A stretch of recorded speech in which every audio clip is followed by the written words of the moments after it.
Good afternoon, everybody. I'm Peter Lindstrom, and I will call the Environment Committee to order here for the Met Council. Welcome to the committee. The first item on the agenda is the approval of the agenda. Is there a motion to approve the agenda? So moved. Motion's been made. Is there a second? Second. Second. All right. All in favor say yes. Yes. Aye. Opposed, nay or no? I'll take any one. Okay, it's approved. That takes us to the minutes. Any changes to the minutes today? Look good. Move Is there approval a of the minutes. motion to approve? Okay, I heard a motion and a second. Second. There we go. All in favor say aye. Aye. Opposed, nay. Carries. And that takes us through our business agenda. We don't have any new business today, but we have a very exciting few items under our information part of our agenda, including number one, the 2018 Better Government Award. Let's hear all about this. This sounds exciting. Very exciting. Good afternoon, Chair and committee members. Afternoon. My name is Karen Neese, Director of Administration for Environmental Services. And this is Jennifer Zuhowski. She's Manager of Programs and Administration for Environmental Services. So in 2018, December of 2018, we received a Better Government Award from the state of Minnesota. And a little bit of the history about this award. It was started in 2010 by Governor Dayton. And it was a way to celebrate state employees and Met Council employees, our work accomplishments that have increased efficiency and effectiveness. Last year, a total of 34 projects were nominated, and MCES was the only awardee in the category of Great Place to Work. What I'll do is have Jen talk about why we won the award, and then we'll have a couple of newer employees that benefited from the work that we did that won us the award. So I'll let Jen take away. Okay, so in terms of what constituted the Great Place to Work was the fact that we expanded our recruitment and retention efforts to reach more diverse populations, particularly so that our workforce would better reflect the workforce of the region. And we did that through building relationships with community organizations, building STEM curriculum with teachers in the area. We also brought students to our metro plant, our largest plant, to do tours of the facility, but also to meet with ES employees and learn about the jobs. We also included some transit and some other divisions, as well as students had interest in law enforcement or legal planning. So we did some as a joint effort. And we hosted some job shadowing initiatives, but basically being very visible and open in the community to build that relationship. In terms of our employee recognition program, we recognize how important employee engagement is, and part of that is recognizing the behavior that aligns with our mission, vision, values, and goals. And so we got a group of employees together to revamp our employee recognition program. And so our new program encompasses a peer-to-peer aspect, and then there's also our Keystone Award. And we've seen substantial increase in the number of awards given since the new program was implemented. And in fact, just before this meeting, I was sitting on the panel to evaluate a Keystone Award that had been presented before the group. So, and what better way to talk about the good program other than hearing testimonies from people who've experienced our outreach and have in fact joined our organization, and they actually encourage other people to come work for ES as well. So first I'd like to bring up Juan Berry. Good evening, Mr. Chair and committee members.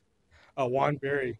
I started with environmental services in January of 2018. I first heard about the job through one of my good friends, uh,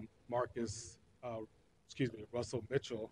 Uh, he works for environmental services, labor industry. He's a job and outreach person himself, and he contacted me with Metro. Um, from there, we talked about longevity. I worked with a different company that did sewer work, um, but I didn't see longevity in working with that company. Even though I was with them for 12 years, it was getting more and more difficult with my age, with the labor intense work. So I was trying to seek other employment that would give me longevity to my retirement, which Council Environmental Services matched up perfectly for me. Um, so after 3 interviews with Metro Council, which was great because it gave me more confidence that they're serious about hiring good, stable people that will work out for me and work out for them.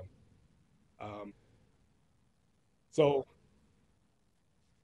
I guess at the end of the day, word of mouth is, since I've been here for a year, I know the job. It's a good job. It's a job that I feel confident that I can stay until I want to leave, and I'll be forced out or anything like that.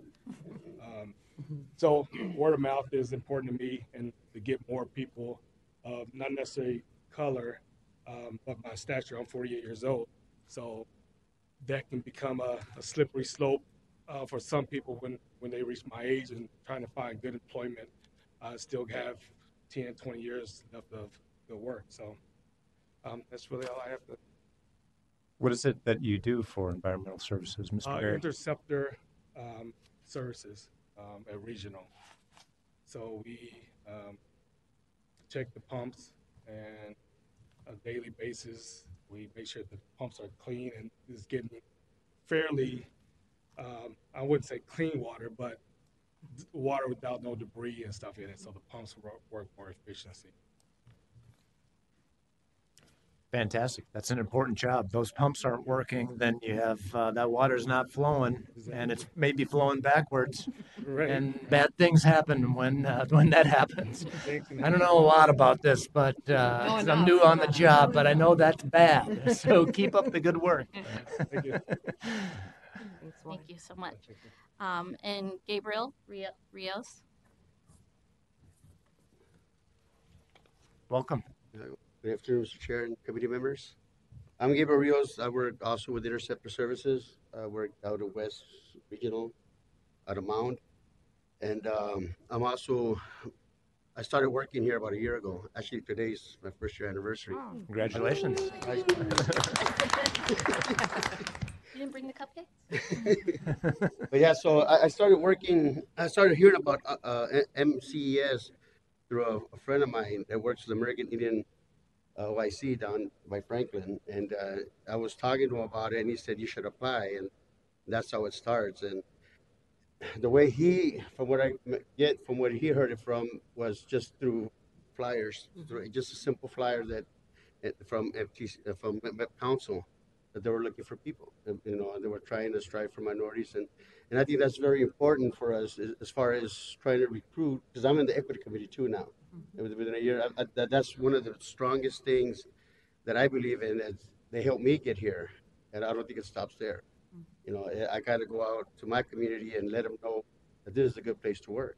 And that's why it's so important. I'm glad they invited me here for people to know that make those decisions. That it's very vital for us to be out in the community and let them know, all the way from even just going to even a committee event, to where we put a booth out, like Cinco de Mayo, or things like that, that we have to be visible for the community, for them to see us. One of the things that I had a strike in my past is that I did some prison time, and I'm an ex-felon. I'm not a felon anymore because I don't commit any more crimes. But the bottom line is I've changed my life around, and this says, it has this here. It says, what does this job mean to me? It means more than just a job, because now there's trust. I built the trust with my coworkers, and that's something that I know that, again, if I go out to the community, I got the trust of my coworkers behind me now, knowing that, okay, the first thing that people hire, they think of hiring a felon is, okay, is he going to kill anybody? Is it murder? It's kind of, it's curiosity, so it's part of, life. And but that's the kind of things that this job means to me, is that they gave me that trust. And now when I go to work with pride, and I can go up there with the lift station. I work with the lift stations, and we have a job to do, and we all do it. But at the end of the day, we come back to the state, to the thing, and we're friends. Most of them. Of course, there'll be some guys that are, out of whack, but that's part of it. Everybody's society, and I'm not saying in a dangerous way, but it's just something that you have to learn how to deal with people with diversity. And that's one thing that I know that I can bring back, not just to my community, back to the shop. Because what I experienced going through prison is I've lived through, I went through 7 years, and I lived through everything, with every single diverse situation. I was rooming with the Catholic to all the way to a rabbi. Any situation, I've been through it, and that's taught me a lot now to see when I came out. Now it's a different world, and that's what MCA means so much to me, is that from what I've gathered from the equity committee, we want to go out and recruit. I could have kept this a secret, and nobody would have known, my coworkers. And when I first started, I worked for MnDOT, for the city of Minneapolis. So since I've been out, I've been doing good things. So when people say they don't hire you because you're a felony, I don't believe that. I believe that if somebody really sells themselves, and that's what we got to go show our community. We got to go show them that, you got to be able to sell yourself to somebody in front of you for them to hire you. If you go up there with a negative attitude, of course they're not gonna. It's like any other job.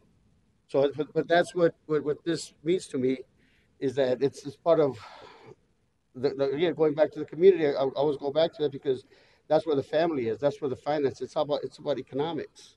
We got to be able to support our families. And there's people out there that I know that are qualified to the job, from the people that they've hired, well, including me, that they're trainable. So it's not about people can't do the job. It's part of always being inclusive, of make sure the managers know that, okay, we got to think out of the box. If you have some kind of prejudice, or some back in your mind that you grew up with, you got to learn how to think out of the box, be open minded, and that's the only way that you'll be able to include people from other communities. Thank you. I guess it's there. It's very good. Thank you. Excellent. Any questions? Thank And you. like I tell anybody too, because my situation, like I said, being coming out of prison, I even tell everybody anybody, if you have any questions about it, just let me know. I'm really open about it. I won't be trying to hide away. I hope they don't ask me this. Any questions open? Equity committee here, anywhere. I appreciate that. In fact, as you were speaking, and Mr. Barry, as you were speaking, I was reminded that every once in a while there's the Met Council does these short videos on various aspects of the Met Council, and I thought, wow, listening to the two of you, wow, what amazing stories and experiences that you both bring.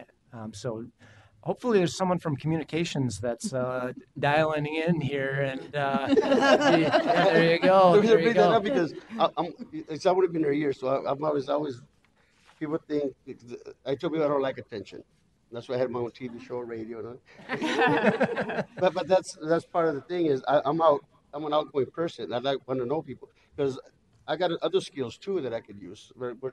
I'm mentoring, and with the mentoring works, and that's an awesome program too. So now you might be seeing me walking around the halls and upstairs. So I love it. let's see And what don't happens. be surprised if there's a video camera following you around Well, I got in the two of them near at home, future so too.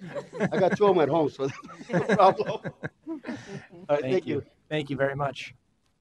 Mr. Chair and committee members, thank you for letting us tout our good work. And we have an equity change team. We have some members here in the audience that are active participants on that team. And we'll continue to do this work. We'll continue with our outreach efforts and looking for opportunities to increase the diversity of our staff and to reduce barriers to application and just being an all around more inclusive environment.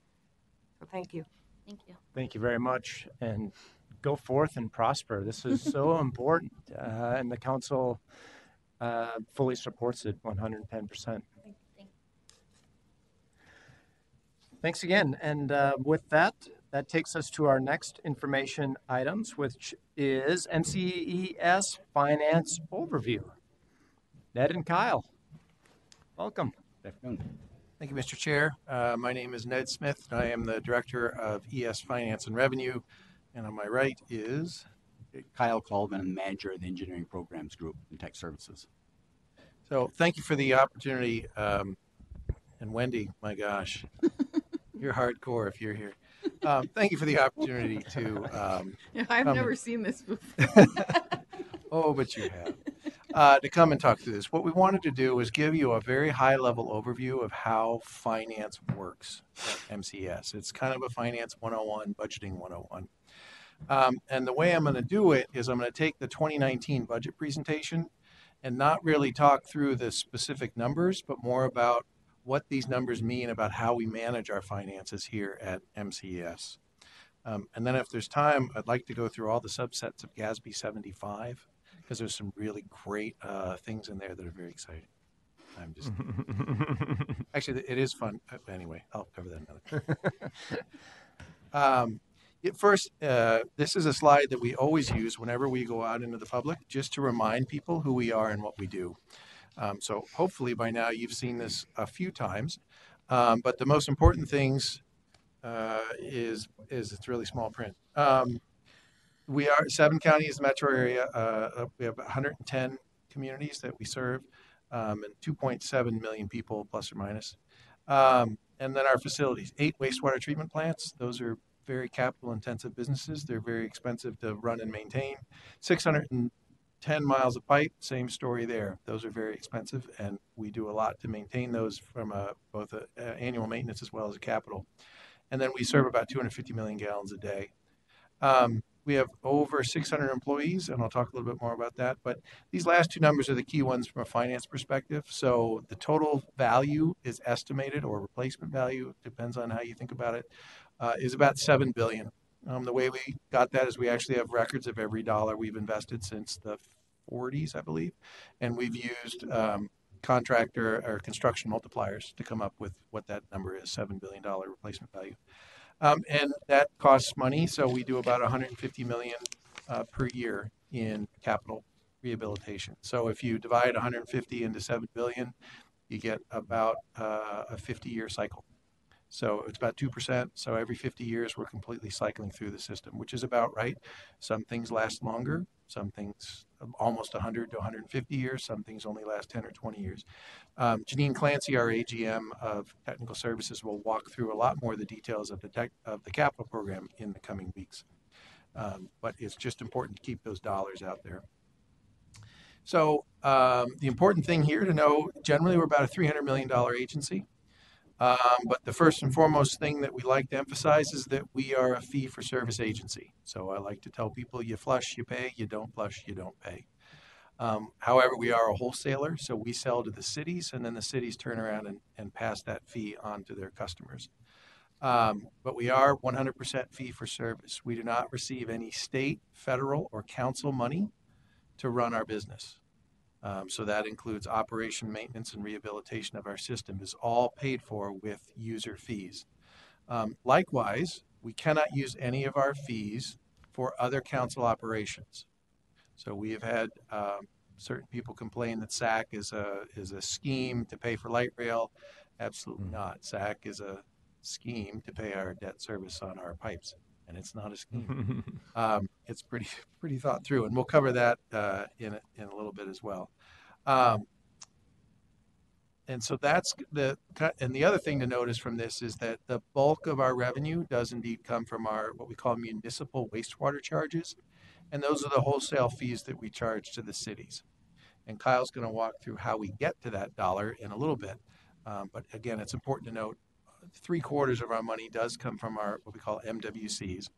The other big chunk there is sewer availability charge at 15%. So that's basically our one-time connection fee if you connect or expand your use of the system. And I'll walk through a little bit more detail what that means. But either way, a material revenue source. And then we have our industrial waste charges, which we actually charge directly to our industrial customers. Those are for the customers that have process flows or factories that are putting additional strength or other nutrients in the system that is more expensive to treat than normal domestic waste. And Mr. Smith, is there a threshold there? If you're over a certain size, then you have to pay these industrial fees? How does that work? Yes. So we have an entire industrial waste team. So that's headed by Bob Nordquist under Larry Rogacki in Support Services. And oh gosh, they probably have 20 or 30 engineers that work with our industrial customers that do sampling of their outflows. And there's a cutoff of the strength of your discharge. And I can't think of the number off the top. It has something to do with mega per liter. You lost me already, exactly. So that's good. So it's a strength. So you answered the question. There's a threshold. Yes, and we use domestic as a benchmark. So what normally comes out of a household, if you're putting in something that's stronger than that, then we'll put you. It's being called on permit. And once you're on permit, then we monitor those and bill. So those are the most important things to know for our revenue. The other thing to know about our revenue and about our overall budgeting process. So you'll see that last year. Excuse me 1 second. Yes. Councilmember Wolf. Before we get off the industrial strength charges, I just wanted to mention that we did a really cool thing because we have so many breweries now, all these little microbreweries, Yeah. and their waste is very high strength. But instead of monitoring each and every brewery all over the region, they worked with a couple of breweries to get an idea per barrel that you brew, what sort of nastiness comes down the pipe. And so they could figure out per barrel what we could charge so we don't have to monitor each of those breweries and keep adjusting them all the time. So it makes it easier for them because they know up front this is what it's going to cost you. And it makes it easier for us because we don't have to be pestering all the time to see how they're doing with their breweries. Interesting. Thank you. So glad you're here. So from last year, we had a 3.5% municipal wastewater charge increase. So that was that 77%. And what's important to note about that is we have made a commitment to our customers that we're not going to increase that by more than 4% for the next, 2019 was year 2 of a 5-year commitment. And after that, we've promised to keep it in line with inflation.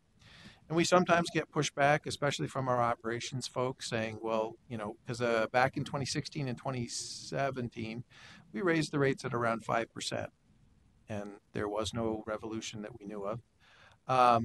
And so we will get concerned from our operations folks. Well, geez, you did it then. Why can't you keep doing 5%? And the answer is because we do have, by statute, we have unlimited rating authority. We could raise it 100% if we wanted. That wouldn't be wise because the problem is you don't know your customers are upset until it's too late. And when they do get upset with how you're running your business, they don't call you and tell you, they call their legislator and they ask for a law to change how you're being run. And so we want to stay ahead of that, and we want to make sure that we're providing value to our customers and that we are being good stewards of the ratepayer dollars. And one of those is by making sure that we are keeping our rate increase below 4%. The other thing to note here is on uses, you'll see that our revenue went up 3.5%, but our use went up 6.1%. Some of that was pass-through grants, which means we get $1 of revenue and per dollar of expense for things like inflow and infiltration and other programs. So the actual increase was 4.7%, but again, math savvy in the crowd will notice that would imply that we are operating in a deficit, and that's true. In some years, we choose to operate at a deficit, particularly if it's the year after we have had a surplus in our operations. So if we have collected more money than we have spent, we have a surplus. We believe we should return that money back to our customers. And the way we do that is through what we call rate relief by operating purposely at a deficit. So that's a lever that we use to keep, and in fact, that's a lever we use then to keep us below 4%. So we might look across the entire business and say, gosh, it looks like we need to go up by 5%, or else, well, it looks like we need to go up 5%, and we can say, that's fine, we will cover the difference to get us back down to a 4% rate increase by using our reserve. And our reserve right now is very healthy. Our reserve has to be 10% of our operating expense, of our pure operating expense, less debt service, which is about 12 million. For 2018, or 14 million, excuse me. Well, good, depends on the year. But for 2018, our reserve is projected to be at about 37 million. So we have some room in the reserve, and we will, as we look ahead to 2020, we are also anticipating that we will plan at a deficit, and we'll use some of our reserve funds to cover that. And you may be getting to this, but tell me about bond rating, because I know the amount of reserves are critical to Yes. what rating you actually receive Yes, from the agencies. we will get to that. Okay, perfect. I'm going to now turn it over to Kyle, and he's going to walk us through how we take a 3.5% municipal wastewater charge increase and allocate that out to our customers. Right. And the first important takeaway here is that the 3.5% increase in our regional municipal wastewater budget does not translate automatically to a 3.5% increase to all the communities that are served through the system. There's primarily three factors that actually come into play that influences a community's municipal wastewater charge. That's the flow that's generated, the volume of flow that's generated by the community itself, the total regional flow, and then obviously the budget that we establish up front. And of those three factors, really the regional municipal wastewater charge budget has the least impact.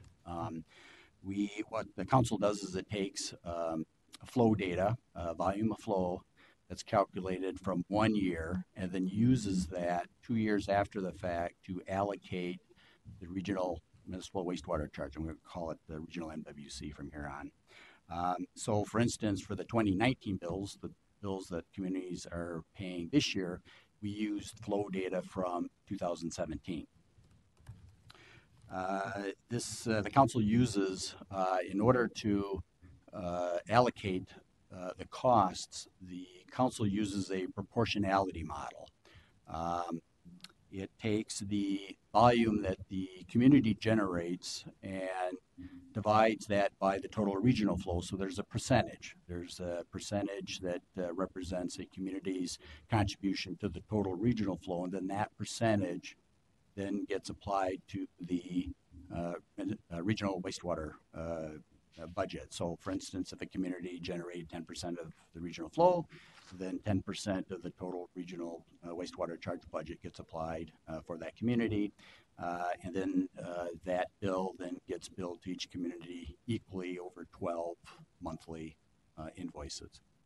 On here, we've got just some examples of real examples of what we saw between 2018 and 2019. So, for instance, for the regional municipal wastewater charge, we had a 3.5% increase that Ned alluded to. We also, for those 2 years, we had a total regional flow that decreased a little less than 1%. So it went from 90.7 billion gallons to 98 billion gallons evenly. So the municipal wastewater budget went up 3.5%, but the regional flow went down 0.8%. So on a case-by-case basis, we have three examples here that kind of represents how a community's flow can be impacted by their community flow. So for instance, for City A, this is an example where community's flow stays the same under the scenario from 1 year to the other. That would represent an increase in that community's bill of 4.4%. And that's reflective of the fact that the total regional flow went down a little bit. So if you will, I like to use the analogy of a pie. The size of the pie kind of went down a little bit, but their slice stayed the same from one year to the other. So the cost of that slice, if you will, actually went up to 4.4%.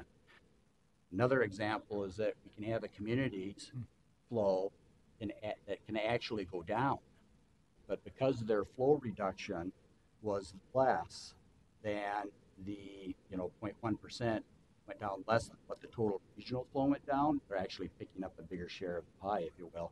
So their net result was about a 2.3% increase. And then just lastly, just kind of straightforward here, we have a community whose flow increased 1%.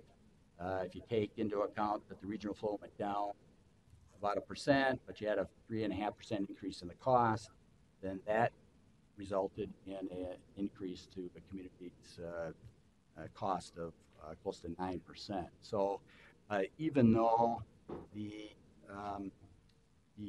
proportionality model that was implemented in 2005, prior to that time, we established a rate up front, had a need, a regional MWC need, and then we would go through the year, and depending on whether we had a wet year or dry year, we could end up with a negative or positive variance. And so in cases where we had a negative variance, then in the budget, then we would have to then increase rates. So rates. So prior to 2005, we would see communities' costs really swing widely. So this proportionality model is a model that in the last 10 to 15 years has been adopted by other wastewater utilities. I think we were probably one of the first adopters of this methodology, but we're seeing a lot of other wastewater utilities adopting this type of methodology because it guarantees that they're going to collect the revenue that matches the budget forecast.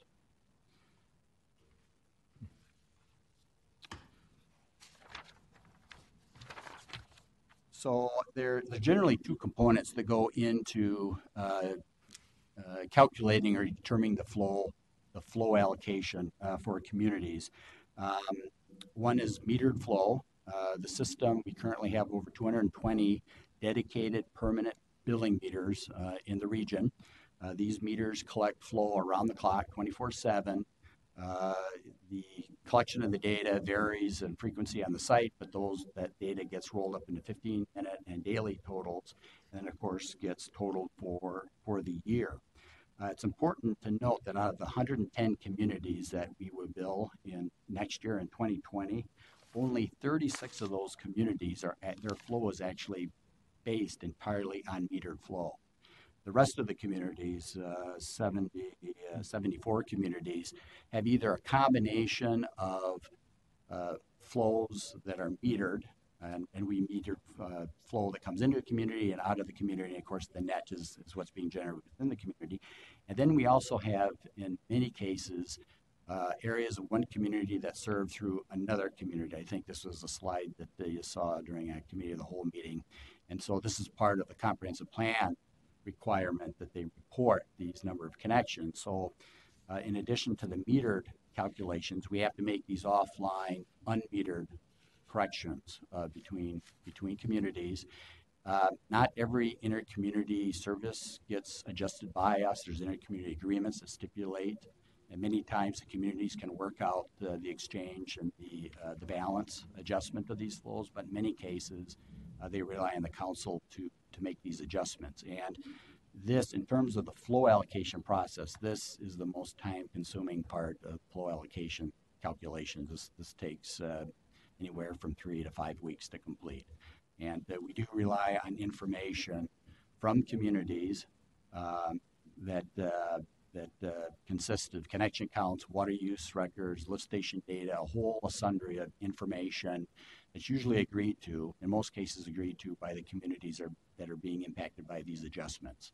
So each community is aware of how these adjustments are made and that they are being made by the council. Mr. Chair, Councilmember. I would imagine that the meter probably set some records in the vicinity of U.S. Bank last night at about 10:40.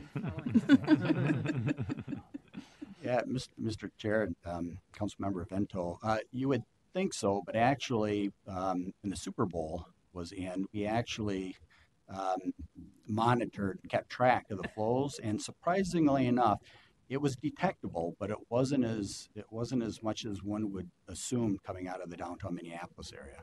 Interesting. It's the scale. Yeah. So, Interesting. and then just to kind of wrap up here, I think in your packet, there's a copy, an example of the municipal wastewater charge uh, um, uh, information sheet that we send out to communities. This is a more up-to-date version of what's on the slide, and it basically just identifies the things that communities flow from one year to the other, that their percentage of the total regional flow, the cost that they can expect for the upcoming year. This information is made available to communities in May, which is around the time that communities are trying to establish their budget. So we want to make sure that they're aware of what the anticipated Met Council cost will be for a wastewater service, because in many cases, this cost represents a significant portion of the community's operating budget. So it's important that we get this information out to them early. Then on the back side of this is probably also just as important. It identifies those areas within the community that we are making corrections for, and those that we are not, so that the local community can be assured that we're making the corrections where we need to.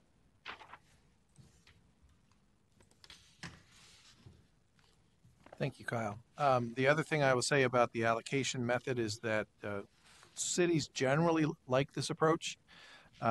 One, and first and foremost, is because of the budget certainty. So there was a time when we based it on flow. So if it rained a lot in a given year, we would bill them more in that year that as it happened. And if it didn't rain, then they wouldn't get billed as much. We didn't like that because then we still have pretty much the same operating expenses. But if the flow drops by 10%, our revenue used to drop by 10%. So this is good for both us and the cities because it does provide that budget certainty.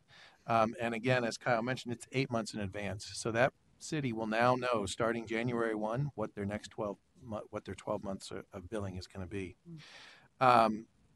There are some smaller cities that struggle a little bit with that. The smaller cities can sometimes get whipsawed. And so we might only have a 3.5% increase and we go, yay for us. And they might get a 19 or a 20% increase. Now, some of that can be because of growth, but some of it can be because of the I&I fluctuations that happen in their city relative to the broader panel. If you get those calls, of course, send them to me.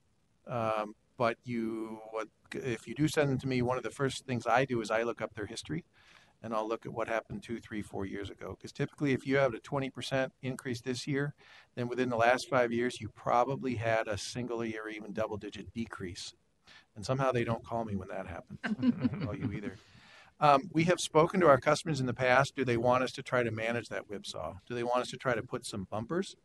And the general feedback we have gotten is they would like it on the upper end, but they don't want it on the lower end. And so what the cities tell us is when their rates drop, they'll keep the rates the same.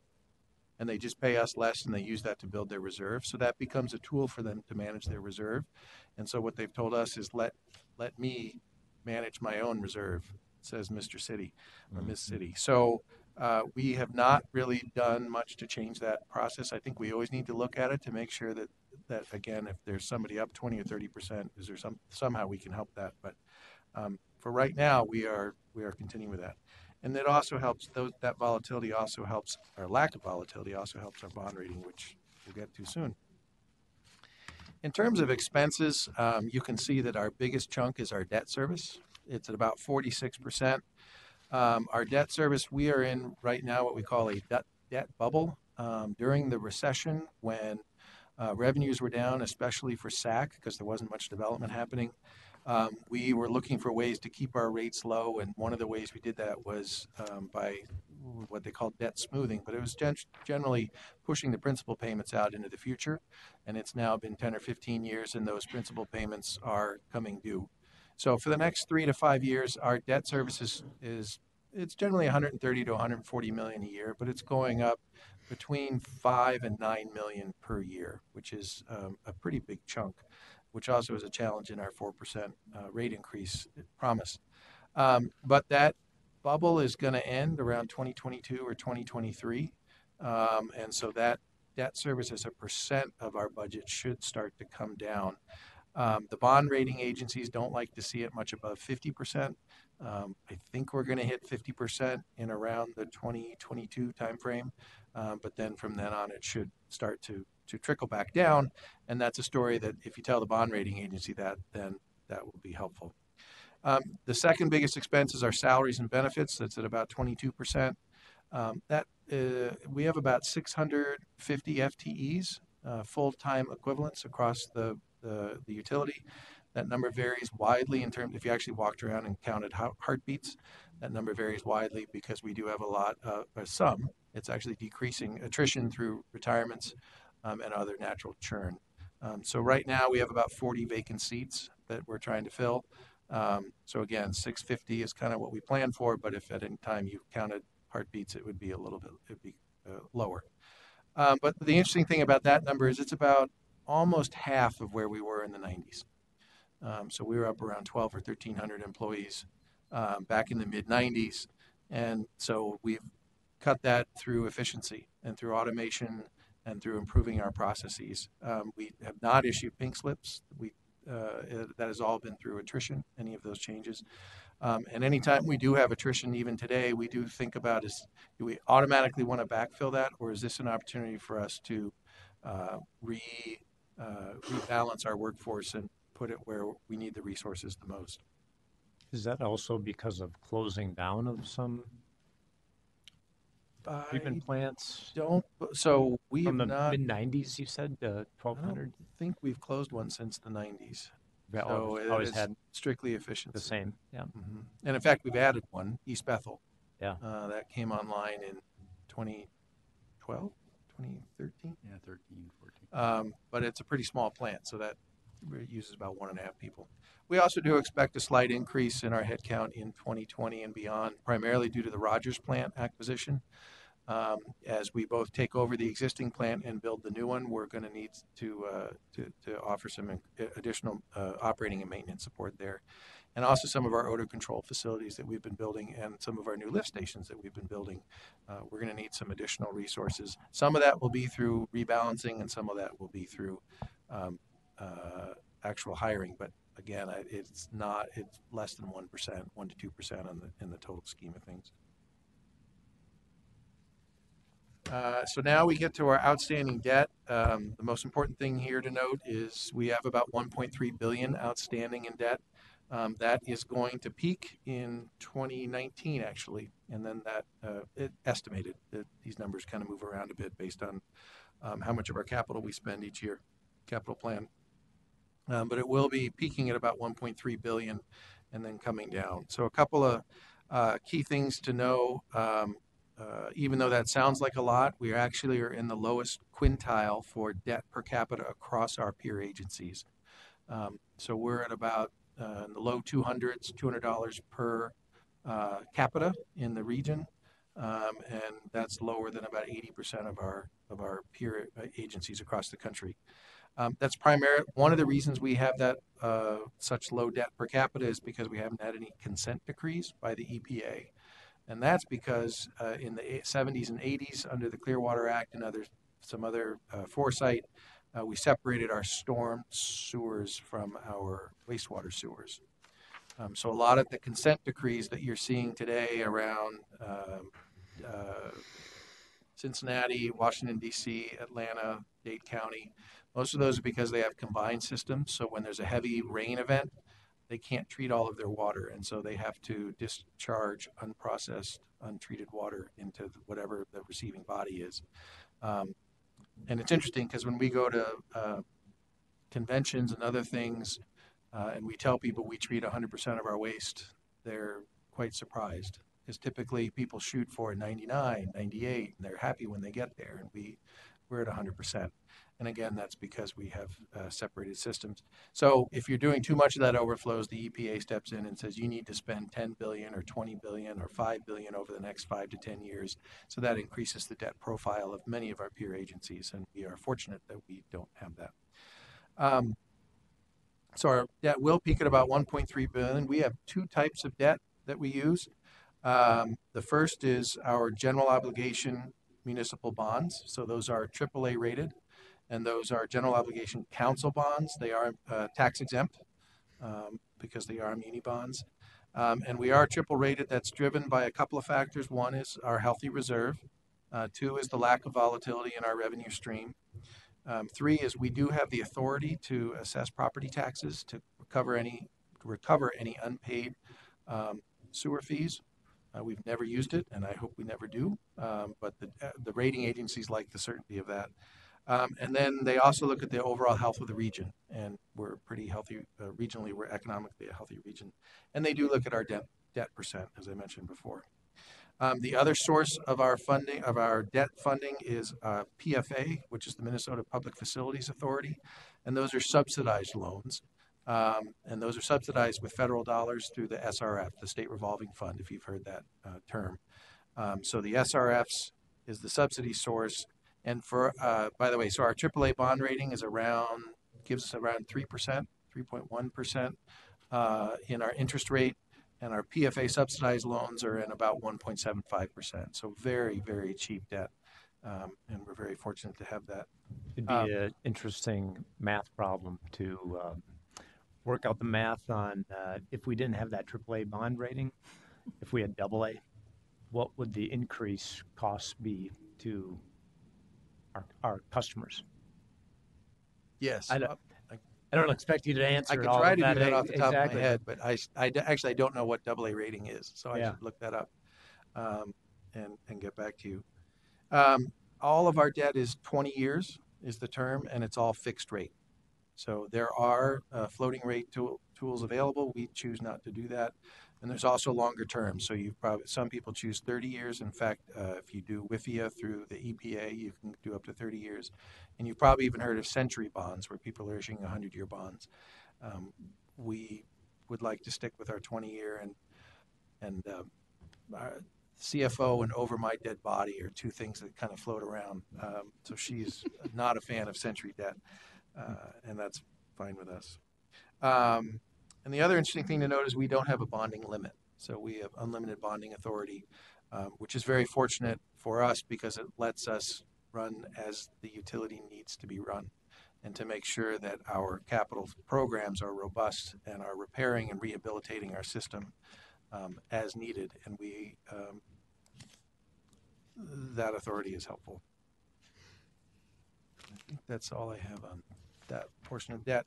The third way that we fund our capital programs is through pay-as-you-go, so PAYGO, and that's where we use operating funds to pay for capital improvements. So this reduces the amount of debt that we would need to borrow to pay for our capital program.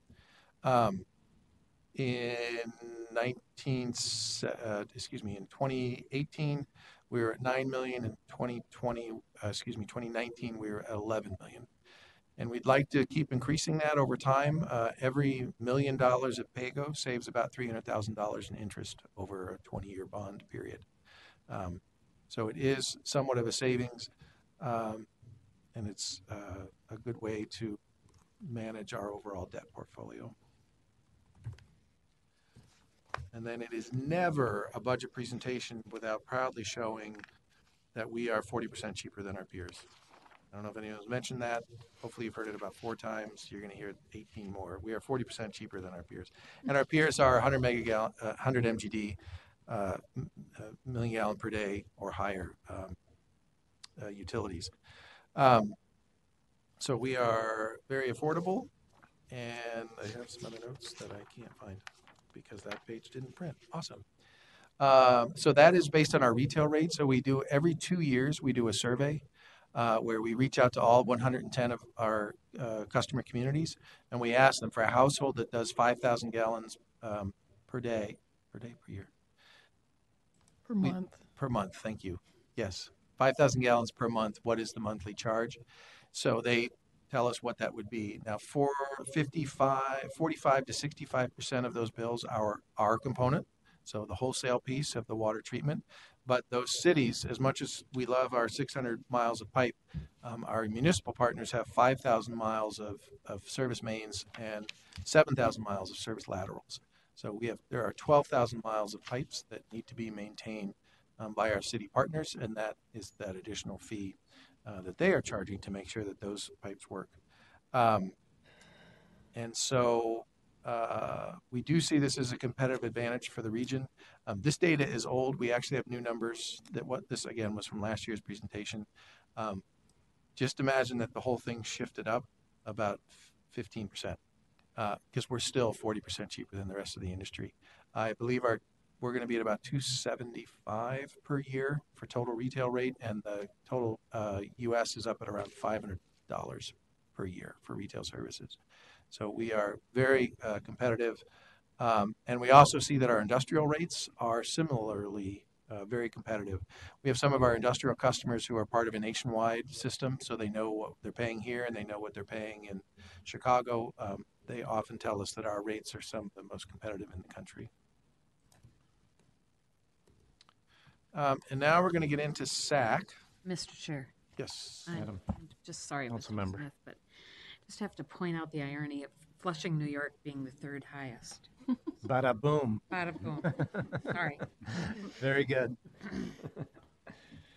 So now we'll get into SAC. If you remember nothing else about SAC, the first thing I want you to remember is call me. If you hear from a constituent, and I imagine at some point you will, please reach out to me, and I will work with SAC staff to do our best to resolve their concern. SAC is, again, sewer availability charge. It's a one-time fee for connecting to or expanding your use of the system. And SAC is about the capacity that's reserved for the biggest possible day. It's not really about your average flows. So the way to think about, so one of the things that you are probably going to hear is, why on earth would I pay a $10,000 bill? Because you're saying I'm going to use 10,000 gallons per day, and I've got my water bills from the last 10 years, and I've never used more than 18,000 gallons per month. And that's 18,000 gallons per month is an average flow. SAC is about being ready for the busiest day. So the way to think about that, and speaking of US Bank Stadium, if you looked at the pipe that's coming out of US Bank Stadium right now, you probably need about a 4-inch pipe. There's not much coming out. It might be some now because they're cleaning up from the Final Four. But on any given day, the amount of water coming out of US Bank Stadium could maybe fit in a 6-inch pipe. But think for a minute about minute 2 of halftime of the Super Bowl. Mm-hmm. And now you need a pipe that's this big. So SAC is about reserving the capacity not only in the pipe but also in the plants to make sure that on any given day, the busiest day, we will have capacity to cover for that. So the way we determine SAC is based on a residential equivalent, and we have engineering studies that show us a restaurant is worth, well, it depends on the size of the restaurant, but a restaurant is 3 times the flow of a house, and an office is 2 times the flow, and a warehouse is 1.5 times the flow. So we have engineering studies that break that all down. So the way it works is, when a customer is ready, a business is ready to expand or remodel or build, they go to their local city first and they say, can I have a building permit? And the city says, well, the city could issue the determination, but they generally say, I won't give you a permit until you have a determination letter from the Met Council telling us how many SAC units your business owes. The actual SAC bill itself goes to the community, and then the community has the option to pass that on to the business owner or property owner. And surprisingly, they always do. There are some cases where they might have some SAC units banked across the entire city, and they might choose to use those. But generally, it's a pass-through. So whatever we bill the city then turns around and bills that to the customer. The other interesting thing to note that you might encounter is local SAC and local WAC. So many of the communities build their charges they add on charges based on hours. So if we say 10 SAC are due and we charge $2,485 per SAC, the local community may turn around and add another $3,000, $5,000, even $7,000 per SAC unit on top of that to recover their capital costs for their sewers, and also WAC, which is water availability charge, to pay for the water pipes that are coming in that building as well. So a lot of times when I rate customers, particularly those of you who are in some of the outer suburbs, the further you are from the core, the more likely you are to encounter local SAC and local WAC. So when they say, how come Met Council sent me a bill for $100,000? A lot of times Met Council only sent a bill for 25,000, and the other 75,000 is going to the local. So call me, and I can help you work through that. The great news about SAC, though, is that it's $2,485 per unit. That's not always great news, but the fact that it's been flat since 2014 is. So SAC has not increased since January 1 of 2014, generally due to robust growth in the region. I'll talk through that in a second, but we, for 2020, we're expecting it to remain flat. And based on the robust growth that we're seeing, so there was the recession. You can see where the units plummeted around, bottomed out at 2009. And now it's grown. 2018 was actually a little bit down from 2017, but considering 2017 was 25% more than 2016, we think that's pretty healthy. So very healthy, robust growth in the region. A lot of that's driven by apartments, but it's also driven by local businesses. We do expect growth to slow a little bit in 2019. That's just me with my pessimist hat on. This is the largest economic expansion in the history of the United States, so at some point it's got to slow down. But that slowdown could cause an increase in 2022 or 2023. We'll have to see how the units flow. But the important thing to note is that robust growth right now is causing our reserve to grow. You can see here, this reserve is $87 million at the end of 2018. I think we ended closer to $89 million for the end of 2018. The orange line represents what our reserve, SAC, the reserve has to be, and it's a 5-year average of SAC payments. So we are well above our reserve policy, but you can also see from 2003 down to 2006 how quickly it can plummet during a recession. So we have a healthy SAC fund. The other thing we can do is during a recession, if the units slow down, we can tap into the reserve to keep the rates flat rather than increasing to compensate for the decreased activity.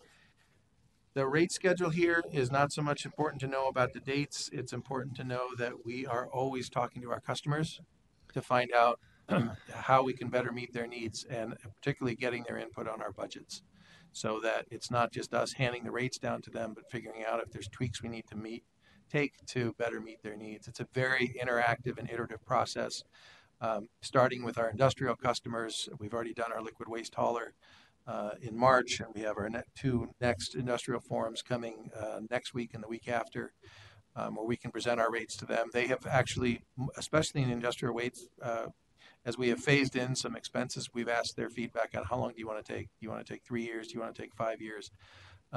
If there's additional expenses we need to recover, we don't just immediately plow it in. The same thing happened with the brewery charges.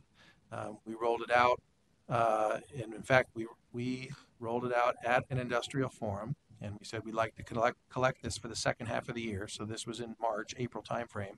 We said we'd like to start collecting this in July, and the brewers said, we didn't build that into our budgets, so that really doesn't work for us. And we said, okay, how about if we start collecting in January? And they said, yes, that works better, because now I can plan for that and I can bake that into my prices. So we took the feedback and we were able to push that expense out and push the collection of that expense out. So we do our best to hear from our customers what's important to them and adjust our actions accordingly. With that, I do just want to wrap up. If you remember only 6 things. We are fee for service. We have no outside funding, and we do not fund other parts of the council. Our rates are 40% lower. We are allocated. We are not cost per gallon received, and it is which reduces our volatility in revenue collection and billing. SAC is a large revenue source, and it's about capacity, not flow. And if anyone calls you about SAC, please call me. And we have a robust capital program where we are robustly investing in the rehabilitation of our system. And again, our debt is 20 years and it's fixed. And with that, I'll stand for any other questions. Any other questions? Fantastic presentation. Appreciate it. Outstanding. Thank you. Thanks again. All right. All right, that takes us to General Manager's report. What do you got for us today? Well, hopefully I'm going to keep checking in and you'll tell me that you're learning fast enough because we don't want to hit you with too much. So we're trying to deliver things just kind of just in time. And so we're heading into the heaviest finance portion of our year with our budget setting and all our meetings. So that's why we caught you with that today. The only other thing I have to add today is the first info item with the award, the Better Government Award. Also, they forgot to mention, which I think is a really big deal, the National Association of Clean Water Agencies does a quarterly publication that's a national publication, and they've featured that story of the work that we've done with our recruitment efforts so that other utilities could learn from that and apply some of that.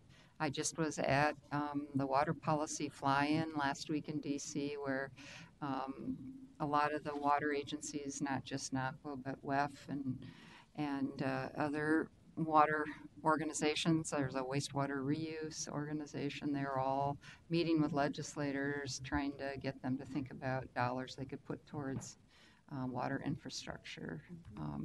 We're in a little better shape, particularly in this region, because you've heard we reinvest in our infrastructure, but there's places where the dollars just aren't there and they do need their water infrastructure taken care of. So it's one of those challenges that our policymakers, both here at the state and at the national level, are struggling a bit with.